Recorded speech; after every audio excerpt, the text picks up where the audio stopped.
Hey everybody, I'm starting to dick around with YouTube and try and document some of the crap that I'm doing so I don't forget as much. Just finished filling around the corners of the shed with some foam. Now that the shed's finally up, I came home from work to a nice surprise that Dad and another mate, Truddy, who's doing our build, had put the roof on for me, so that was pretty cool. I'll cut this and go and have a look and video around the block at some of our crap. So this is the shed kit that we got from Aussie Made Sheds. It's 14 by 9 and 4.2 high, so there's room for a hoist, which will be handy. As you can see, there's some flashing and guttering that needs to be finished off, and then the downpipes chucked on, and that can go around the corner here. There's the pad for the water tank, and this is the U-Butte AU parts car that I've just picked up, mostly to use the engine, gearbox, subframe, suspension bits and pieces, and that's going to be going into the Turbo EF year half of that. There's the old little grey Fergie tractor, TEF 25 diesel. Apparently it's an old Vanguard engine according to Muzz. That's what he reckoned. And yeah, she needs a little bit of love and make her a bit more pretty. Redo all those lines with some nice copper or something and make her look a bit better. We adapted a category 2 slasher to the back by resizing the bushes for the pins, and it tows it along alright, but as soon as you try and bury it down and sit it on the skid, all it does is digs into our soft dirt and yeah, tries to stall everything down. We've actually smashed the old PTO shaft in the back, which I've since taken out and upgraded to the newer, larger diameter. And here's the old Mini. Got that one for free, which is pretty cool, from Woz, the powder coat man in town. The idea is to put that on top of the chassis under that, and then bring the back wheels in to wherever suits the shape of the Mini, and make a bit of a Frankenstein thing to go and have some fun with. There's a trailer and 1,000 litre water bladders that we're going to connect up to. There's another little garden shed. Fill those up out of the gutters and then use that around the block for stuff, watering here and there. The old Massey 250 series backhoe. Been a good workhorse since we've got it, or since Dad got it, I should say. Fixed a few little things, put some new hydraulic hoses up the top, and rejigged it on the back of the power block so that the levers made sense. And yeah, now it's all back to how it should be. There's my old hook. I don't know why that's there. That should be inside. So yeah, she's a bit sad, needs a little bit of love. You can see the console box and everything here is a bit loosey-goosey. And there's a few leaks in that, but the old Perky doesn't miss a beat. So yeah, keep going for now, and now that the shed's done, can give it a bit of love and some paint, make it look nice. Put a cutting edge on it. That crane came in really handy, the jib that we made up when we were standing up, because that's a portal frame.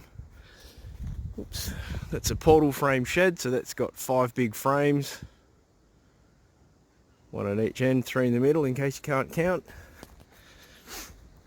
20-foot sea container full of junk, site storage and that.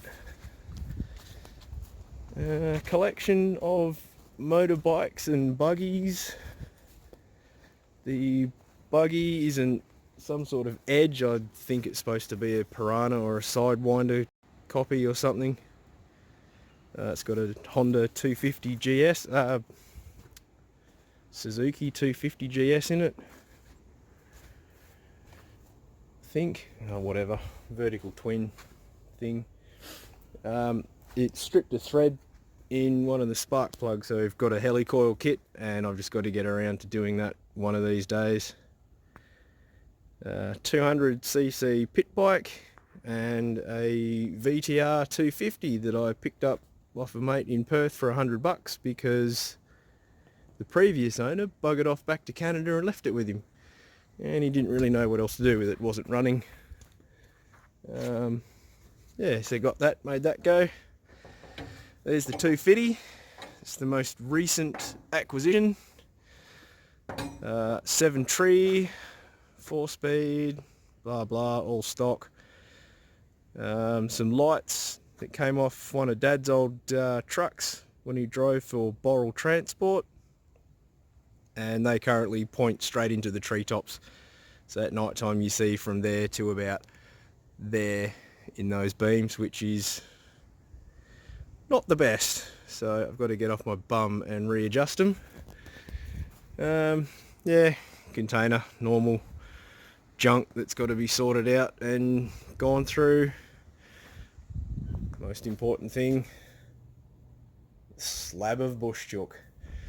And yes, that's all got to be sorted out, gone through before everything gets repositioned into the big shed.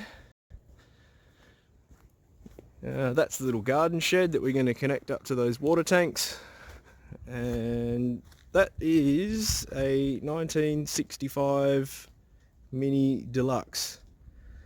Got that for Carly's 30th as a surprise gift, which we had the party out here and that was pretty cool too.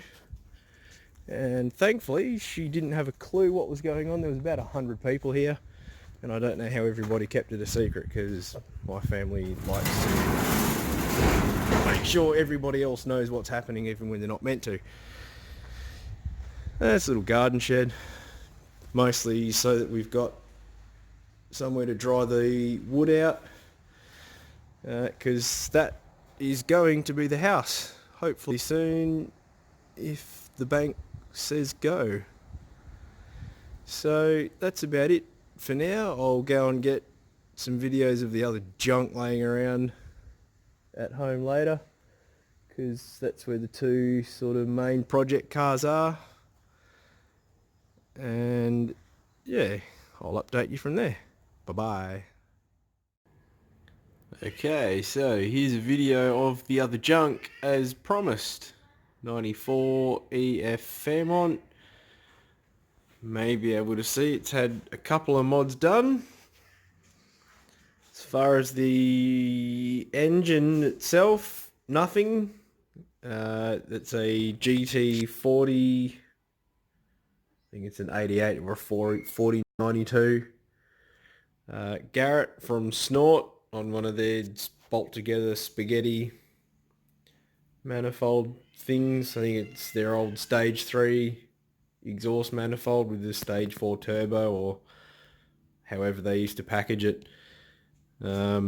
Shifted the coil packs up so that in case of burnt leads, which used to be common until the cool matte lead covers went on, made it a bit easier to replace burnt out leads from that turbine housing. That is a Snort Iceman 1200 plenum. It's a Nitto copy. Got it in pieces at the moment because the fuel reg was blocked up with all varnish and junk and was only holding 20 pound when it's supposed to be around about 60 from memory. So yeah, been pumping carby cleaner down the fuel lines and a bit of compressed air to blow them out.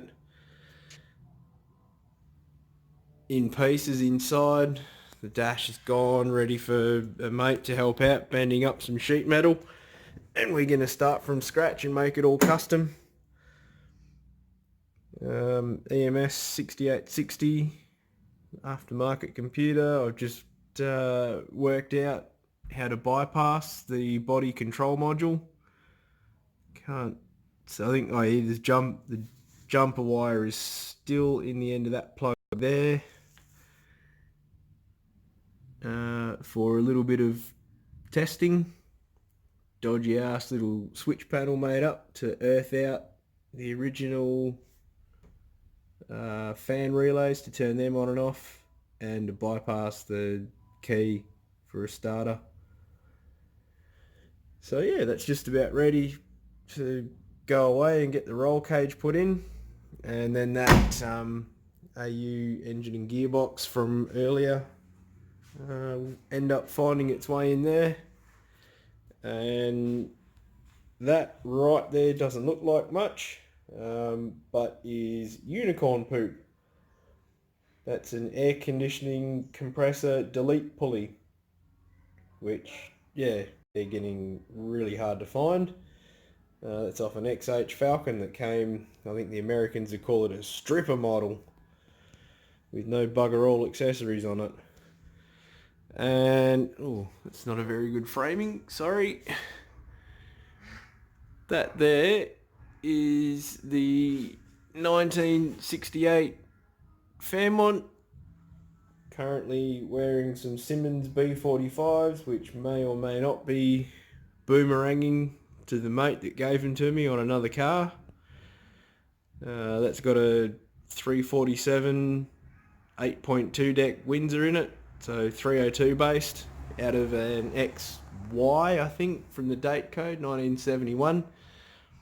It was all done in the 90s over in South Australia. It's got a Supra W58 5-speed in it, and a drum brake 9-inch with 2.7 gears. The guys put that GT cap on it, and they put that antenna there, which used to be on a switch to raise it and lower it to whatever height you wanted. I've got a Dart 9.5 deck block inside that's ready for a 4-inch crank and 6.25-inch rods, and if you want to punch that into a calculator, you can work out the cubes. It should be about 440, so that should be some good fun too. And that sticker in the middle there, that is a mate's business, shiftkits.com.au.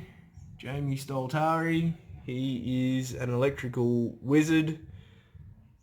He's done plenty of concourse rewiring on these old girls, and if you've ever experienced a classic Mustang owner or a GT Falcon owner, you will know how fussy they are, and they've all been really happy with his work, so I think that speaks for itself. The guys that built it in South Oz put that autometer dash in it, which is pretty cool. I think the 10 grand taco is a little bit optimistic. At the moment it spins to about 6 pretty happily, just on a set of old ported cast heads, which is not too bad. The old white, it doesn't actually look, it's not that filthy in person. I don't know why the shadows and that doing that. It's actually fairly clean as an interior. So yeah, that's about it.